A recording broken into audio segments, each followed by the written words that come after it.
Assalamualaikum warahmatullahi wabarakatuh. Syukur alhamdulillah, marilah sama-sama kita panjatkan kehadirat Allah Subhanahu wa taala, yang mana pada hari ini kita masih diberikan kesehatan sehingga kita dapat berkumpul pada pertemuan P2K2 pada hari ini. Jadi terima kasih atas kehadiran ibu-ibu semuanya di sini. Sebelum kita memasuki dalam pembahasan kita pada hari ini, ibu-ibu ada yang tahu pembahasan kita yang kemarin ataupun ada yang masih ingat? Silakan Bu. Baik, terima kasih. Alhamdulillah ya, semuanya masih ingat dan ada mempraktekkannya di rumah. Jadi pada hari ini kita akan memasuki dalam pembahasan tentang pentingnya gizi dan layanan kesehatan ibu hamil. Jadi saya ingin menanyakan kepada ibu-ibu di sini. Saya ingin menanyakan kepada ibu-ibu KPM yang ada di sini semuanya, apakah ibu-ibu ingin anaknya sehat?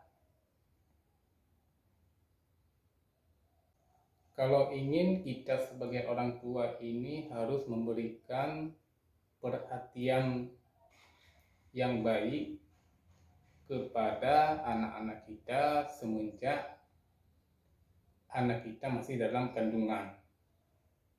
Jadi saya ingin menanyakan kepada ibu-ibu KPM semuanya di sini, kenapa gizi itu sangat penting? Karena gizi itu sangat penting bagi tubuh kita, terutama bagi ibu yang hamil. Jadi dampak daripada kekurangan gizi terhadap ibu hamil bisa kita lihat pada picture ini. Yang pertama itu adalah ibu hamil yang tidak sehat melahirkan bayi dengan berat badan lahir rendah. Nah, jadi itu bagi keluarga ya. Jadi kalau bagi si bayi mengalami gangguan pertumbuhan dan mudah sakit ya. Jadi untuk anak-anak, gangguan pertumbuhan anak pendek. Jadi bisa kalau sekarang ini kan ada kita dengar masalah stunting ya kan, itu adalah salah satu dampak daripada kekurangan gizi. Tinggi badan anak tidak di bawah standar anak seusianya, jadi itu dampak terhadap kepada anak-anak. Jadi kalau di tingkat remaja itu kesulitan belajar, prestasi di sekolah itu rendah.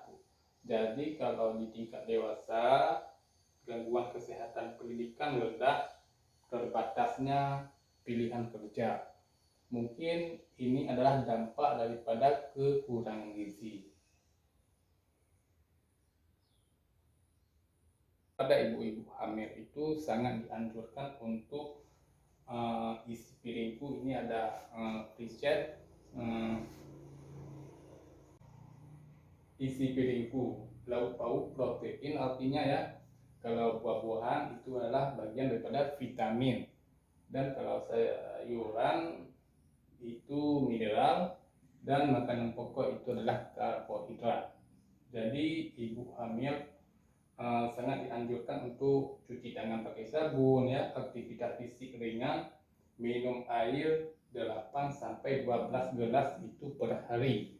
Mungkin ini menjadi suatu perhatian bagi ibu-ibu hamil, jangan diremehkan ketika hamil, mungkin harus diperhatikan oleh keluarga ataupun ibu hamil tersendiri ya, untuk mematuhi apa yang telah dianjurkan di dalam chat ini. Jadi jangan lupa minum tablet tambah darah ya.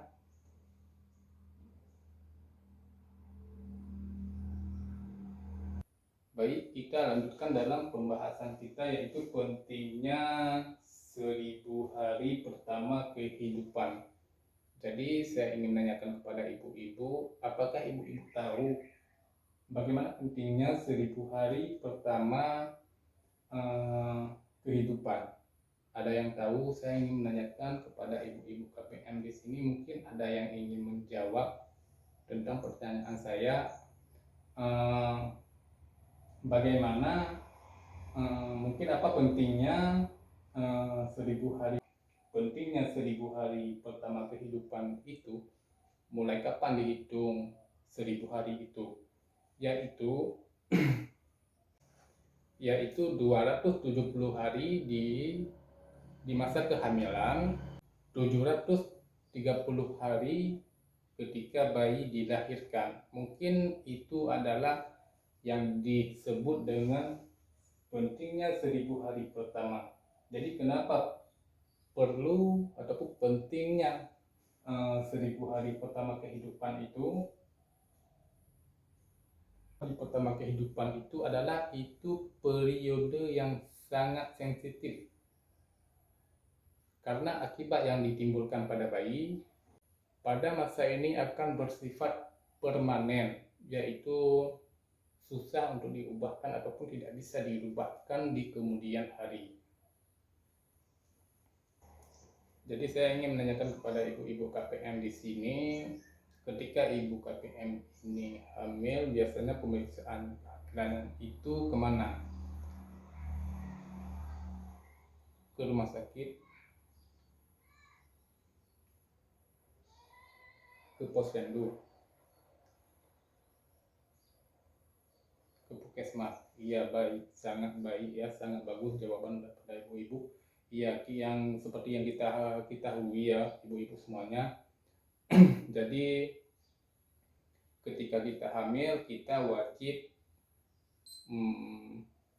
memeriksa kesehatan kita dan kesehatan kandungan kita kepada puskesmas ataupun ke rumah sakit.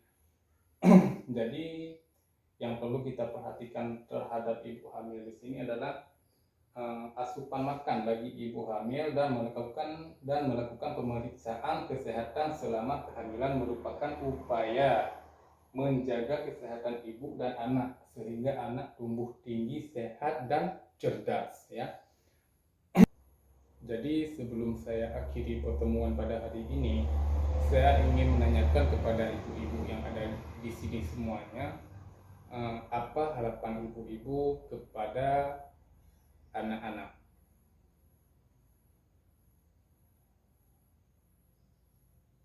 Baik, jawaban ibu sangat baik dan mempunyai harapan yang sangat baik terhadap anak ya.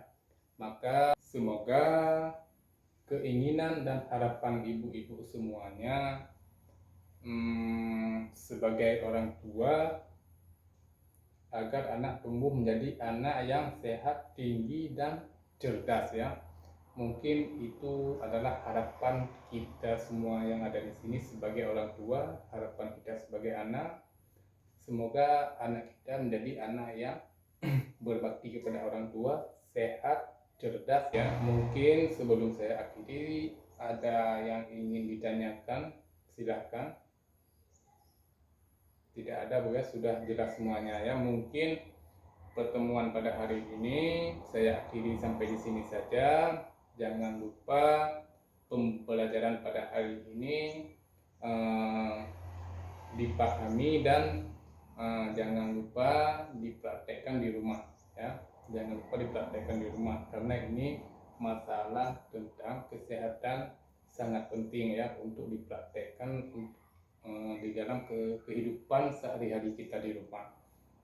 Jadi mungkin untuk hari ini cuma ini pembahasan kita. Saya akhiri, wabillahi taufiq wal hidayah. Wassalamualaikum warahmatullahi wabarakatuh.